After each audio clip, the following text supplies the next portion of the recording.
الحمد لله رب العالمين، والصلاة والسلام على سيد الرسل وخاتم الأنبياء والمرسلين وعلى آله وأصحابه أجمعين. أما بعد، فأعوذ بالله من الشيطان الرجيم. بسم الله الرحمن الرحيم. شهر رمضان الذي أنزل فيه القرآن هدى للناس. صدق اللہ العظیم. قابل قدر سامعین محترم، رمضان المبارک کا بابرکت مہینہ بڑی تیزی سے گزرتا جا رہا ہے. اس کی بابرکت گھڑیاں ہم سے نکلتی جا رہی ہیں. ان گھڑیوں کو اللہ رب العزت کے ہاں اپنے لیے قیمتی بنانے کے لیے، جہاں ہم روزہ رکھتے ہیں، سارا دن بھوکے پیاسے رہتے ہیں، اللہ کی طرف سے منع کردہ چیزوں سے اپنے آپ کو روک کے رکھتے ہیں، راتوں کو نماز تراویح کا اہتمام کرتے ہیں، اپنی استطاعت کے مطابق صدقہ و خیرات کا بھی اہتمام کرتے ہیں. وہیں پر ایک اور بہت ہی اہم پہلو جس طرف متوجہ ہونا بہت ضروری ہے، وہ ہے قرآن کریم.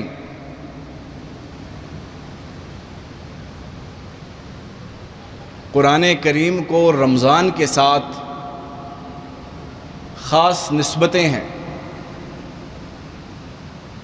سب سے پہلی اور سب سے بڑی نسبت اللہ رب العزت نے قرآن مقدس میں ارشاد فرمایا کہ شہر رمضان الذی انزل فیہ القرآن. رمضان المبارک کا مہینہ وہ مہینہ ہے جس کے اندر قرآن کریم کو نازل کیا گیا. یہ بات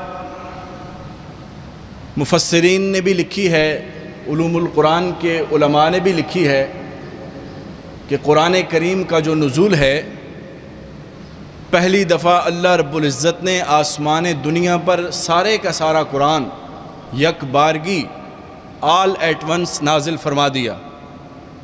یہ قرآن کا پہلا نزول ہے. یہ رمضان المبارک کے مہینے کے اندر ہوا. اس کے بعد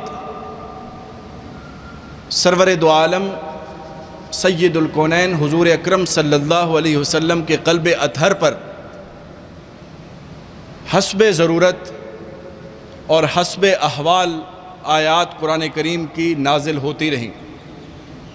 جس طرح کے حالات آتے، اسی سے متعلقہ رہنمائی کے لیے اللہ رب العزت قرآنی آیات کو آپ پر نازل فرما دیتے. تو میں عرض یہ کر رہا تھا کہ سب سے پہلا جو نزول ہے قرآن کریم کا، وہ اللہ رب العزت نے قرآن میں خود بتایا کہ وہ رمضان المبارک کے مہینے میں ہے. اس اعتبار سے رمضان اور قرآن کی آپس میں بہت گہری نسبت اور گہرا تعلق ہے. دوسری چیز، اللہ رب العزت نے جہاں پر روزے کی فرضیت کا اعلان فرمایا، رب العزت نے فرمایا کہ یا ایھا الذین آمنوا کتب علیکم الصیام کما کتب علی الذین من قبلکم لعلکم تتقون. اے ایمان والو، تمہارے اوپر روزے فرض قرار دیے گئے ہیں جیسا کہ تم سے پہلی امتوں پر فرض قرار دیے گئے تھے، تاکہ تمہارے اندر تقوی آ جائے. روزے کا مقصد قرآن یہ بتا رہا ہے کہ اس کے ذریعے سے انسان کے اندر تقوی آتا ہے، اور قرآن مقدس سے ہدایت حاصل کرنے کے لیے جو بنیادی شرط اللہ رب العزت نے بیان فرمائی ہے وہ قرآن کی دوسری سورہ کے پہلی آیات کے اندر ہی فرما دیا، الف لام میم ذالک الکتاب لا ریب فیہ ھدی للمتقین، کہ اس کتاب کے اندر کوئی شک اور شبہ نہیں ہے اور یہ ہدایت ہے ان لوگوں کے لیے جن کے اندر تقویٰ ہے۔ گویا رمضان کے ذریعے سے، روزے کے ذریعے سے انسان کو جو صلاحیت، جو نعمت اللہ رب العزت کی طرف سے حاصل ہوتی ہے وہ تقویٰ ہے، اور یہ بنیادی شرط ہے قرآن سے استفادہ کرنے کی۔ اس اعتبار سے بھی رمضان اور قرآن آپس میں بہت قریب ہیں اور جڑے ہوئے ہیں۔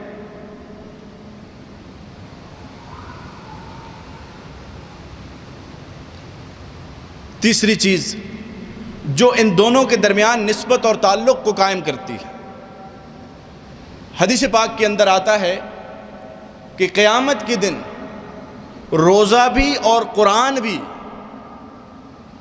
بندہ مومن کے حق میں اللہ کے حضور شفاعت کریں گے اور گواہی دیں گے۔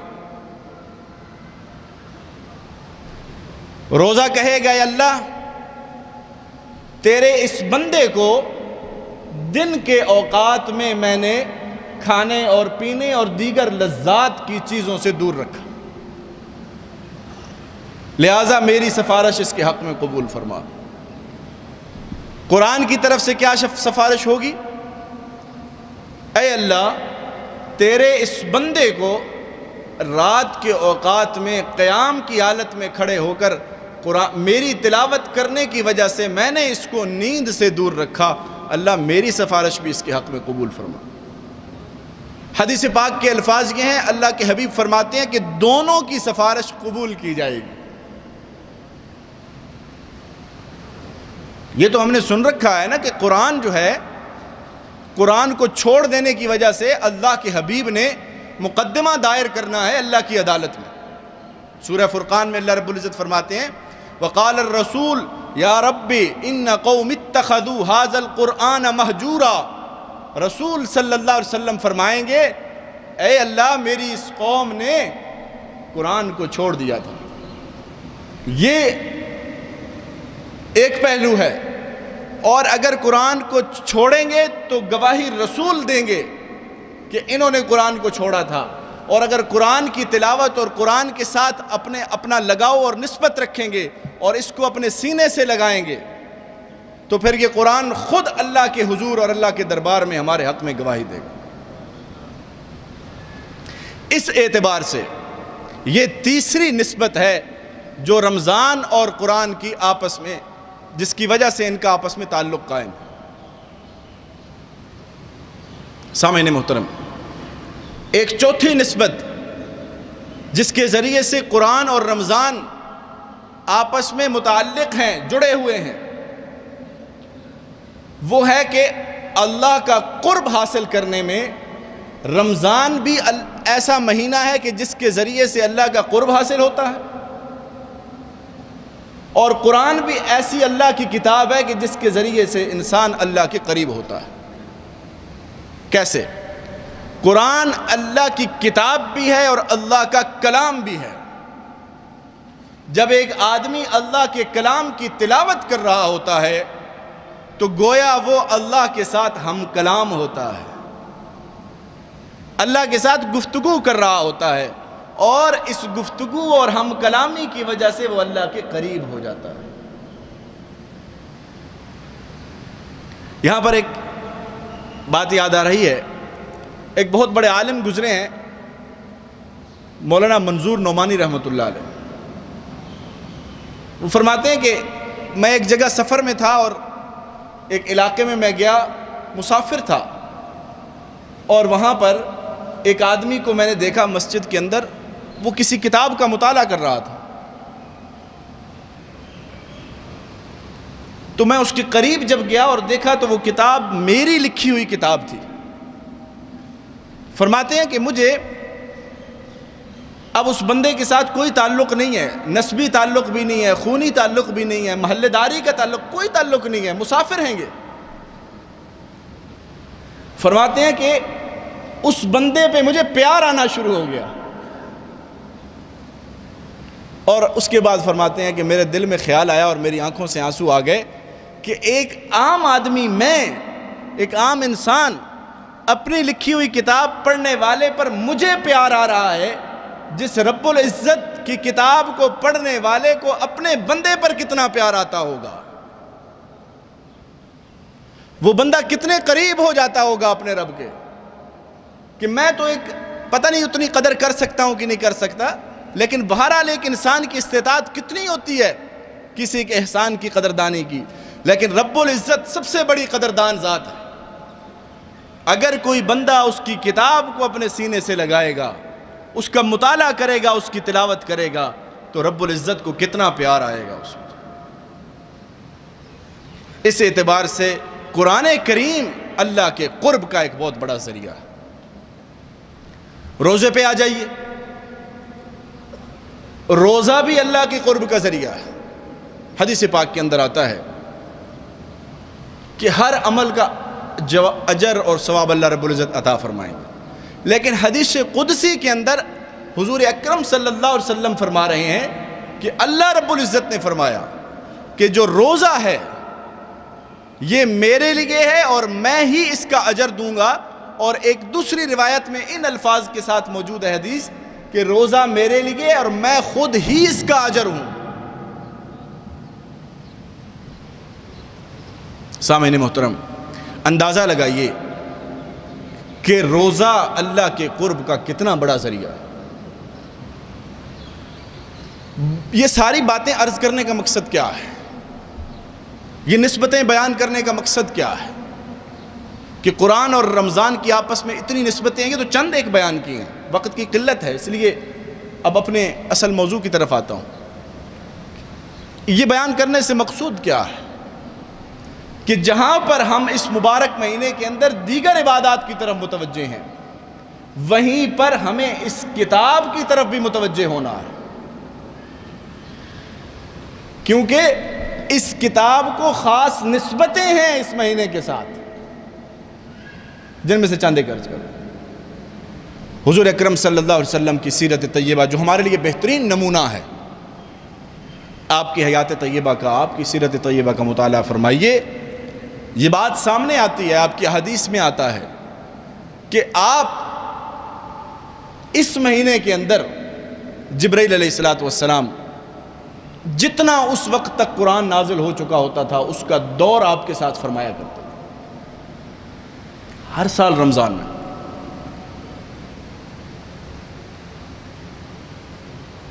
جس سال آپ کا انتقال ہوا اس سال 2 دفعہ دور فرمایا، اور حضرت فاطمہ رضی اللہ تعالی عنہا آپ کو اللہ کے حبیب نے یہ بات فرما دی تھی کہ اس سال 2 دفعہ جبرائیل نے میرے ساتھ قرآن کا دور کیا ہے۔ لگتا یہ ہے کہ وقت قریب ہے، اور پھر آپ نے کچھ وصیتیں فرمائی تھی حضرت فاطمہ رضی اللہ تعالی عنہا، اور یہی معمول پھر صحابہ کرام کے اندر تھا، یعنی آپ کے بعد آپ کے صحابہ نے اس کتاب کو اپنے معمولات میں اور اپنی ترجیحات میں رکھا، اس کو عام دنوں میں بھی عام طور پر اور رمضان المبارک میں خاص طور پر اس کی تلاوت ان کا شعار ہوا کرتی تھی۔ پھر اسلاف امت میں آ جائیے، امام مالک رحمۃ اللہ علیہ بہت بڑے محدث ہیں، بہت بڑے فقیہ ہیں، جو 4 معروف ائمہ ہیں ان میں سے ایک ہیں، ائمہ متبوعین میں سے ہیں۔ جب رمضان المبارک کا مہینہ آتا تھا تو اپنے سارے کام چھوڑ دیا کرتے تھے، اہل علم کی مجالس بھی چھوڑ دیا کرتے تھے، حدیث کا مطالعہ اور ان کی تنقیح و تخریج ان امور کو بھی چھوڑ دیا کرتے تھے، صرف اور صرف قرآن کریم کی تلاوت آپ کا معمول ہوا کرتی تھی۔ امام شافعی رحمۃ اللہ علیہ آپ کے بارے میں آپ کے شاگرد بتاتے ہیں کہ اس مہینے کے اندر دن اور رات آپ کا ایک ہی کام ہوتا تھا، دن میں بھی قرآن کی تلاوت ہو رہی ہے، رات میں بھی قرآن کی تلاوت ہو رہی ہے، نماز کے اندر بھی قرآن کی تلاوت ہو رہی ہے۔ یہ ساری باتیں ہمارے لیے مشعل راہ ہیں، ہمارے لیے رہنمائی کا ذریعہ ہیں کہ ہم اپنے معمولات کا جائزہ لیں کہ اس میں قرآن کتنا ہے۔ سامعین محترم، ایک تو یہ پہلو ہے کہ قرآن کریم کی تلاوت کو اپنا معمول بنایا جائے۔ کم از کم ایک بار اس مہینے کے اندر ہر بندے کو کوشش کرنی چاہیے کہ اس کے پورے کی تلاوت کر سکے، مکمل کر سکے۔ زیادہ جتنا ہو اتنا ہی اچھا ہے، لیکن کم از کم، اور اس کے ساتھ ساتھ صرف تلاوت پر ہی اکتفا نہیں کرنا، بلکہ اس کو سمجھنے کی کوشش کرنی ہے، اس کے مفہوم کو پڑھنا ہے اور سمجھنا ہے۔ جہاں سمجھ نہ آئے، کسی عالم کے پاس جا کر، کسی ماہر عالم کے پاس جو قرآنیات کو جانتا ہو، جو قرآن اور تفسیر اور حدیث کا علم رکھتا ہو، اس کے پاس جا کر اپنی جو چیز سمجھ نہیں آنے والی جو پرابلم ہے اس کو ڈسکس کر کے اس کو سمجھنا۔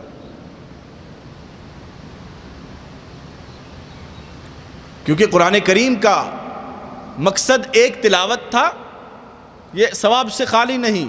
میں نے عرض کیا اسلاف امت کا معمول اس کی تلاوت کا تھا، لیکن وہ حضرات تھے جن کو قرآن کریم کی تلاوت سے ہی سارے مفاہیم سمجھ آ رہے ہوتے تھے۔ ہمارے ذمہ یہ کام ہے کہ ہم اس کی تلاوت کے ساتھ ساتھ اس کے مفہوم کو بھی سمجھنے کی کوشش کریں، ہمیں پتہ چلے ہمارا رب ہم سے کیا کہنا چاہ رہا ہے۔ یہ اللہ کی آخری کتاب ہے اس دنیا کے اندر۔ رب العزت وحی کے ذریعے آخری دفعہ اس کتاب کے ذریعے سے انسانیت سے مخاطب ہوا، تو کتنی اہمیت کی حامل ہے یہ کتاب، اور اس کے اندر جو پیغام ہے وہ کتنا اہم ہوگا کہ رب العزت آخری بار انسانیت سے مخاطب ہو رہے ہیں تو اس کتاب کے ذریعے سے مخاطب ہو رہے ہیں۔ تو تلاوت کے ساتھ ساتھ اس کے مفاہیم پر غور کرنا اور سمجھنا، یہ بھی اس کے حقوق میں سے ہے۔ اگر ہم یہ چاہتے ہیں کہ ان فضائل کے حقدار ہم ٹھہریں جو فضائل میں نے شروع میں بیان کیے، کہ یہ کتاب ہمارے حق میں اللہ کی بارگاہ میں اور اللہ کے دربار میں ہمارے حق میں سفارشی بن کر آئے اور اس کی سفارش قبول بھی کی جائے، تو پھر ہمارے ذمے ہے یہ کام کہ ہم اس کتاب کی تلاوت کو بھی اپنا شعار بنائیں، اس کے مفاہیم اور معانی کو سمجھنے کو بھی اپنے معمول کے اندر رکھیں، تاکہ ہم رب العزت کے پیغام سے آگاہی بھی حاصل کر سکیں اور اس کی آیات کی تلاوت کے ذریعے سے برکت بھی حاصل کر سکیں۔ سامعین محترم، یہ وہ کتاب ہے کہ جس کی تلاوت اور مفہوم سمجھنا تو دور کی بات، جس کی طرف دیکھنا بھی عبادت ہے۔ اللہ کا کلام ہے، اس کے ذریعے سے انسان اپنے رب سے ہم کلام ہوتا ہے۔ سامعین محترم، اپنی بات کا خلاصہ چند الفاظ کے اندر یوں بیان کروں گا کہ یہ مہینہ بڑی برکتوں والا مہینہ ہے۔ اس کے اندر جس طرح ہم دیگر عبادات کو سر انجام دے رہے ہیں، اللہ رب العزت کی طرف سے حرام کردہ چیزوں سے اپنے آپ کو بچا رہے ہیں اللہ کی توفیق سے، وہیں پر اللہ کی اس کتاب کی طرف متوجہ ہونے کی ضرورت ہے۔ اور اس مہینے کو اس کتاب کے ساتھ کئی اعتبار سے نسبتیں ہیں۔ سب سے بڑی نسبت میں نے عرض کیا تقویٰ کی نسبت ہے کہ روزے کے ذریعے سے تقویٰ حاصل ہوتا ہے، اور قرآن کی ہدایت کے لیے جو بنیادی ہدایت حاصل کرنے کے لیے بنیادی شرط قرآن نے خود بیان کی وہ تقویٰ ہے۔ دوسرے نمبر پر قرآن کے ذریعے بھی اللہ کا قرب حاصل ہوتا ہے، روزے کے ذریعے سے بھی اللہ کا قرب حاصل ہوتا ہے، اور تیسرے نمبر پر میں نے یہ عرض کیا، جو میں نے چند ایک نسبتیں بیان کی ان میں سے تیسرے نمبر پر کہ قیامت کے دن قرآن بھی انسان کے حق میں اللہ کی بارگاہ میں سفارش کرے گا، اور روزہ بھی اللہ کی بارگاہ میں انسان کی سفارش کرے گا۔ اور چوتھی نسبت یہ ہے کہ یہ وہ مہینہ ہے جس مہینے کے اندر قرآن کریم کو اللہ رب العزت نے نازل فرمایا۔ اللہ رب العزت سے دعا ہے کہ اللہ کریم ہمیں اس کتاب کی قدر کرنے کی توفیق نصیب فرمائے۔ اس رمضان المبارک کے بابرکت مہینے کی جو تیزی سے گزرتی ہوئی ساعات ہیں، ان کی ہمیں قدر کرنے کی توفیق نصیب فرمائے اور ان کو قیمتی بنانے کی ہمیں توفیق نصیب فرمائے۔ قرآن کو پڑھنے کی، اس کو سمجھنے کی، اس پر عمل کرنے کی، اور اس کو دنیا کے آخری انسان تک پہنچانے کی نیت کرنے کی ہمیں توفیق نصیب فرمائے۔ اقول قولی ھذا استغفر اللہ لی ولکم ولسائر المسلمین واستغفروہ انہ هو الغفور الرحیم۔ الحمد للہ رب العالمین والصلاة والسلام على اشرف الرسل وخاتم الانبیاء والمرسلین وعلى آلہ واصحابہ اجمعین، اما بعد فيا أيها الناس وحدوا الله فإن التوحيد رأس الطاعات فاتقوا الله وأجملوا في الطلب وتوكلوا عليه إن الله يحب المتوكلين۔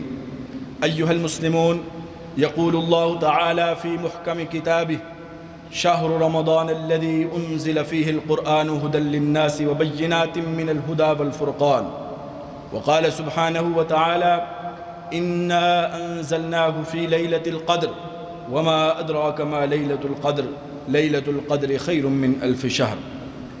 إخوة الإسلام، إن تلاوة القرآن في شهر رمضان والاستماع إليه ومدارسته وتدبر أحكامه من أعظم القربات التي يتقرب بها الصالحون إلى الله تعالى في هذا الشهر الكريم، ففي الصحيحين عن ابن عباس رضي الله تعالى عنه قال: كان رسول الله صلى الله عليه وسلم أجود الناس، وكان أجود ما يكون في رمضان حين يلقاه جبريل، وكان يلقاه في كل ليلة من رمضان فيدارسه القرآن، فلرسول الله صلى الله عليه وسلم أجود بالخير من الريح المرسلة۔ وفي حديث فاطمة رضي الله تعالى عنها عن أبيها صلى الله عليه وسلم أنه أخبرها أن جبريل كان يعارضه القرآن في كل سنة مرة أو مرتين، وإنه عارضه الآن مرتين، وإني لا أرى الأجل إلا قد اقترب، فاتق الله واصبري فإنه نعم السلف أنا لك۔ وكان يلقاه في كل ليلة من رمضان فيدارسه القرآن، ذلك من استحباب الإكثار من التلاوة في رمضان ليلاً، فإن الليل تنقطع فيه الشواغل وتجتمع فيه الهمم ويتواطأ فيه القلب واللسان على التدبر، وقد ربط الله تعالى في كتابه الكريم بين صوم رمضان والقرآن الكريم، فقال تعالى: شهر رمضان الذي أنزل فيه القرآن هدى للناس۔ وعن أنس رضي الله تعالى عنه قال: قال رسول الله صلى الله عليه وسلم: إن لله أهلين من الناس، فقيل من أهل الله منهم؟ قال: أهل القرآن هم أهل الله وخاصته۔ وعن أبي هريرة رضي الله تعالى عنه قال: قال رسول الله صلى الله عليه وسلم: ما اجتمع قوم في بيت من بيوت الله يتلون كتاب الله ويتدارسونه بينهم إلا نزلت عليهم السكينة وغشيتهم الرحمة وحفتهم الملائكة وذكرهم الله تعالى في من عنده ومن بطأ به عمله لم يسرع به نسب۔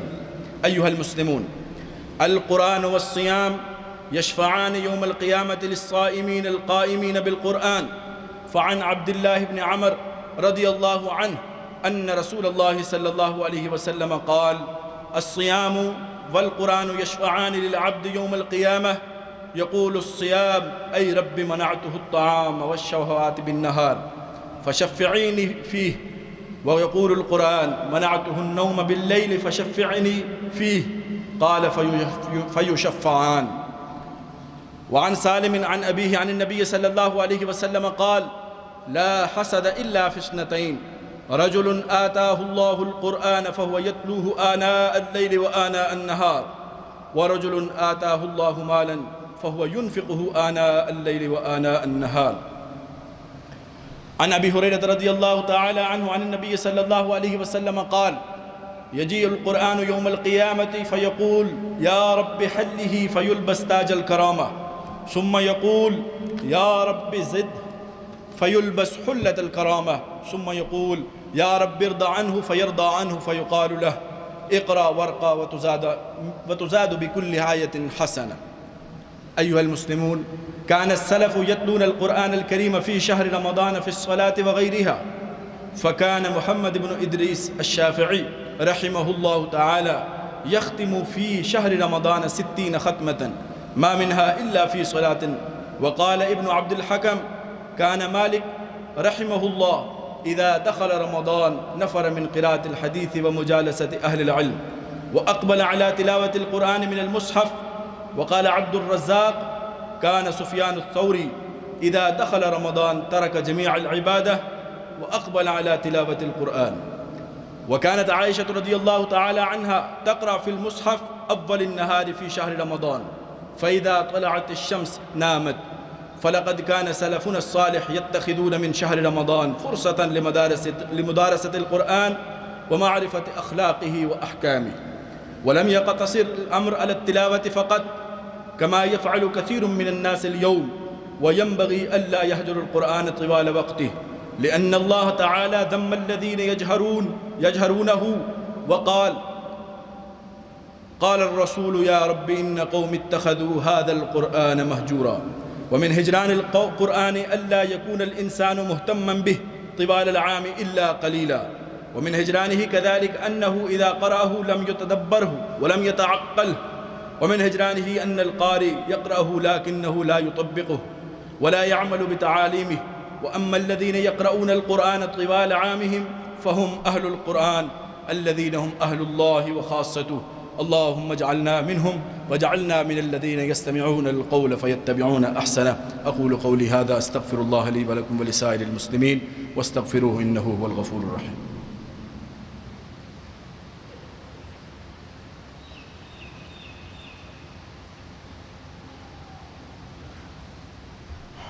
إن الحمد لله نحمده ونستعينه ونستغفره ونؤمن به ونتوكل عليه ونعوذ بالله من شرور أنفسنا ومن سيئات أعمالنا. من يهده الله فلا مضل له ومن يضلله فلا هادي له. وأشهد أن لا إله إلا الله وحده لا شريك له وأشهد أن سيدنا وحبيبنا ومولانا محمدا عبده ورسوله. أما بعد فأعوذ بالله من الشيطان الرجيم. بسم الله الرحمن الرحيم. إن الله وملائكته يصلون على النبي يا أيها الذين آمنوا صلوا عليه وسلموا تسليما. اللهم صل على سيدنا ومولانا محمد وعلى آل سيدنا ومولانا محمد وبارك وسلم وصل عليه. اللهم صل على سيدنا ومولانا محمد بعدد من صلى وصام وبعدد من قعد وقام. وصل كذلك على جميع الأنبياء والمرسلين وعلى الملائكة المقربين وعلى الصحابة رضوان الله تعالى عليهم أجمعين خصوصا على الخلفاء الراشدين المهديين أبي بكر وعمر وعثمان وعلي رضي الله تعالى عنهم أجمعين. اللهم اغفر للمؤمنين والمؤمنات والمسلمين والمسلمات الأحياء منهم والأموات إنك سميع قريب مجيب الدعوات. اللهم انصر الإسلام والمسلمين. اللهم أجد الإسلام والمسلمين. اللهم أعز الإسلام والمسلمين. اللهم انصر من نصر دين محمد صلى الله عليه وسلم واجعلنا منهم واخذل من خذل دين محمد صلى الله عليه وسلم ولا تجعلنا منهم. اللهم طهر قلوبنا من النفاق وأعمالنا من الرياء وألسنتنا من الكذب وأعيننا من الخيانة إنك تعلم خائنة الأعين وما تخفي الصدور. اللهم أعنا على ذكرك وشكرك وحسن عبادتك وطاعتك وتلاوة كتابك. اللهم استر عوراتنا وآمن روعاتنا. عباد الله رحمكم الله إن الله يأمر بالعدل والإحسان وإيتاء ذي القربى وينهى عن الفحشاء والمنكر ولذكر الله أكبر والله يعلم ما تصنعون.